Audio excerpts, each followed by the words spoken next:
Papunta Ucutum Tuagalpa Ucumpatu Sila Pati Pati Pati Ucusulamete Kubarhai Dusong Umpakat Sarsom Desa Pakatna Nubaisha Ucusulamete Nubaisha Ucutulam Putayata Anugdatumam Tanhai Ransam Daya Pasal lulul sunama jadi zawa filtra tak samlaju sunai nawe lepas kuesu diri akan mensobe nose ketin aku dilakukan lepas ketin kembali kepada yang itu begitu usaha pun tak hai teknologi malas leyu hai ya akan lebih senang pertama kalau semua menggunakan wahai melawa bin bukai saat ini harus dilakukan dalam penelitian lepas bersuka itu mana yang penting sunting terbuka melawa hai bangla kanai cakung hai kan sabun hai kan sabta hai itu kan hai cakung hai kan berkauai itu nama minggu punya cái gì thì là hôm nay ít về cái chi phí thì là cái năm năm sau cái chúng ta cũng sẽ làm được vài sự việc sẽ Với tu Mother Day ấy không là ba hai năm con hai vài hai câu tất cả nụ hai cho mọi người để dừng lại lỡ cả đi cuộc thi mà cái cuộc hai căn được hỏi từ lúc cả hung là bình tĩnh về làm ra bình tĩnh là không mà ta sẽ đến sân chúng tôi tu cũng là phải chạm rồi có một cái building phải chạm số má bậc thang này làm nó xả hại nhai tu này không là cái gì là cái tu cần sẽ làm nó xả đấy số má bậc thang building phải chạm lại ông đã tin muốn tất cả đó tất cả mọi cái gì thì nó tin là mở rộng tiền này thì rất pula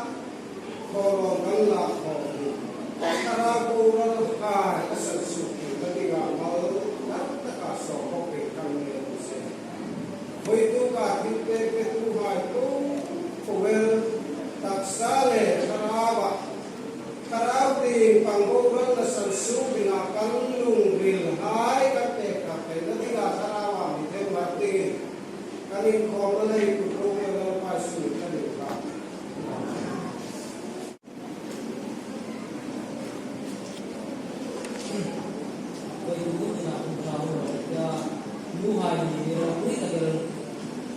Tanto di sana kantuai bukan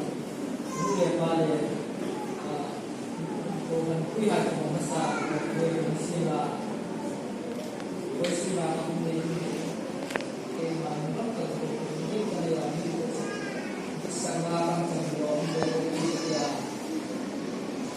dalam itu sudah lama kita kali jauh pertama itu di sila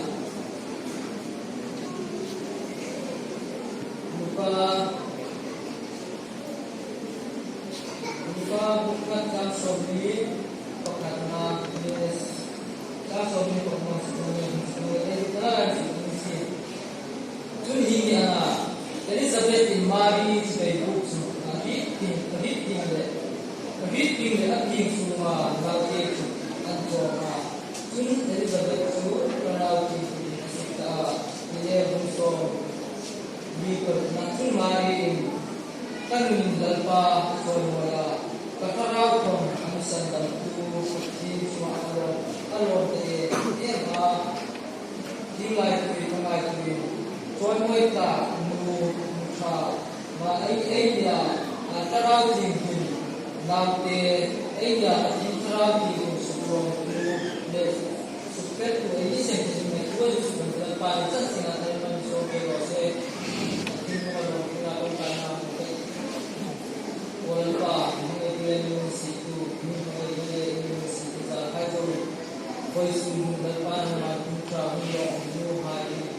Kalau kita kan hari sana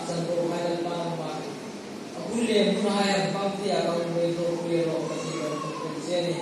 dahil posto na puli kung buhay sa dalam panang magdira kasumay itu sa akin puli paso ito nang malo ang nakakang posto ni pangkala ngayon at buhay na sundin na pahin kularaw kung kung kulay kung pinto niya sa sini hindi pinalukit tulis yung lahat na